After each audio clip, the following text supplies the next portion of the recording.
Mga SSS pensioner, maghanda na kayo dahil may malaking update ngayong 2026. Bukod sa schedule ng paglabas ng pensyon sa Enero, may pinag-uusapang posibleng buwanang dagdag na umaabot hanggang 3,700. Ano ang totoo? Ano ang dapat abangan? At paano kayo maaapektuhan? Alamin natin ngayon. Magandang araw sa lahat ng SSS pensioner. Sa update na ito, tatalakayin natin ang mahahalagang impormasyon tungkol sa SSS Pension 2026, partikular ang schedule ng paglabas ng pensyon ngayong Enero at ang usapin tungkol sa posibleng buwanang pagtaas na umaabot sa 3,700. Unahin muna natin ang schedule ng pension release para sa Enero 2026. Tulad ng mga nakaraang buwan, ang SSS ay patuloy na gumagamit ng sistemang nakabase sa huling numero ng inyong SSS number. Ibig sabihin, hindi sabay-sabay matatanggap ng lahat ang pensyon, kundi may kanya-kanyang petsa ng pag-credit. Karaniwan, ang mga pensioner na may SSS number na nagtatapos sa 1 at 2 ang unang nakakakuha ng pensyon sa unang bahagi ng buwan. Sinusundan ito ng 3 at 4, habang ang fensya hanggang 8 ay kadalasang nasa kalagitnaan ng buwan. Ang mga nagtatapos naman sa 9 at 0 ay karaniwang nakakatanggap sa huling bahagi ng releasing schedule. Inaasahang ipagpapatuloy ng SSS ang ganitong ayos upang maging mas maayos at hindi sabay-sabay ang transaksyon. Ngayon, dumako naman tayo sa malaking usapin tungkol sa posibleng 3,700 buwanang dagdag sa pensyon.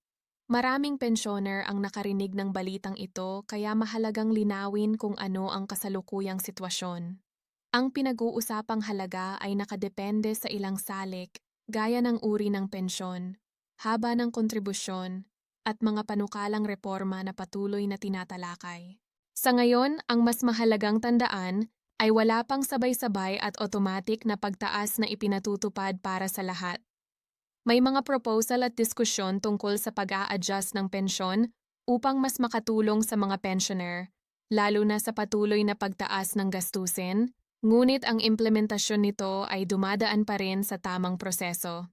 Dahil dito, pinapayuhan ang mga SSS pensioner na maging maingat sa mga balitang kumakalat sa social media. Hindi lahat ng sinasabing approved na ay agad na naipapatupad.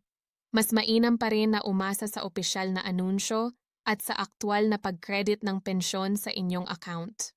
Mahalaga ring tiyakin na updated ang inyong bank details at aktibo ang inyong ATM card upang maiwasan ang delay sa pagtanggap ng pensyon ngayong Enero 2026. Ang tamang kaalaman at paghahanda ay malaking tulong upang maging maayos at walang aberya ang inyong buwanang pensyon.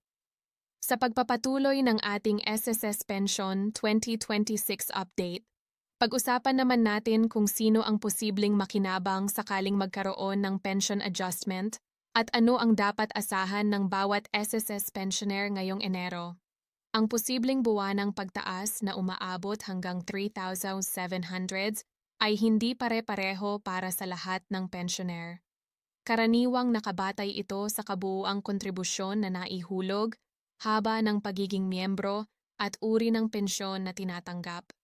Ang mga pensioner na may mas mahabang kontribusyon at mas mataas na hulog noong aktibong miyembro pa ay mas may tsansang makaranas ng mas mataas na adjustment kung sakaling ipatupad ang anumang pension increase.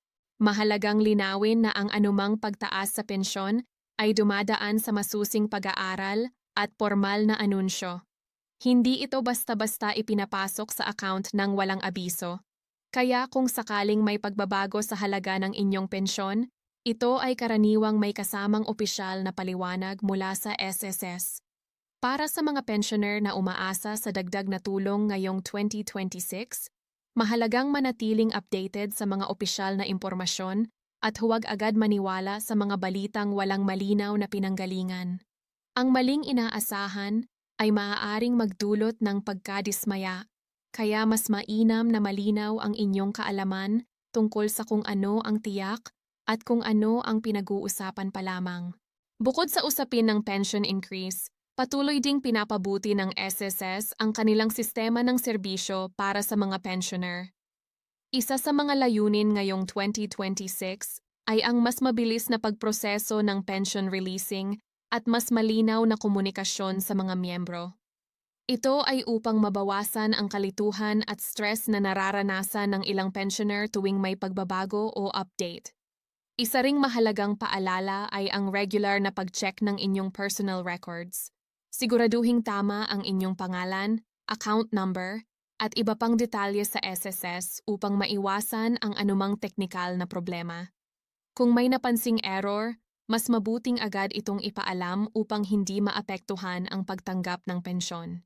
Sa kabuuan, ang Enero 2026 ay nagdadala ng mga inaasahang pagbabago at posibilidad para sa mga SSS pensioner. Bagamat may mga positibong usapin tulad ng posibleng pension adjustment, mas mahalaga pa rin ang pagiging handa, maalam, at maingat sa bawat update na dumarating.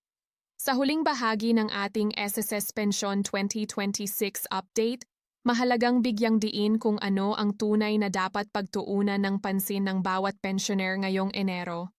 Ang schedule ng paglabas ng pensyon ay nananatiling isang mahalagang gabay upang mas mapaghandaan ninyo ang inyong buwanang gastusin. Sa pamamagitan ng pag-alam sa tamang petsa ng crediting, mas nagiging panatag ang bawat pensioner at naiiwasan ang hindi kinakailangang pangamba.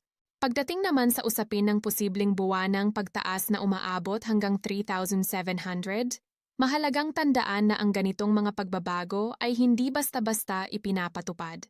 Dumadaan ito sa tamang proseso at opisyal na anunsyo. Ang pagiging maingat at mapanuri sa impormasyon ang susi upang hindi malinlang ng maling balita.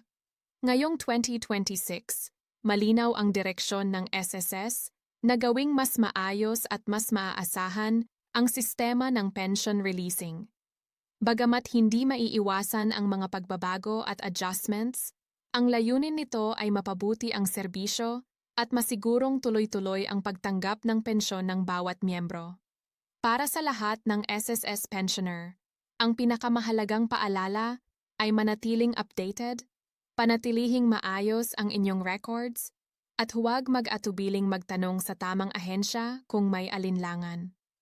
Ang tamang kaalaman ay nagbibigay ng kapanatagan at kumpiyansa sa bawat hakbang. Sa pagtatapos, naway magsilbing gabay ang update na ito upang maging mas handa at mas panatag ang inyong Enero 2026. Patuloy nating bantayan ang mga opisyal na anunsyo at sama-sama nating asahan ang mas maayos na sistema para sa lahat ng SSS pensioner.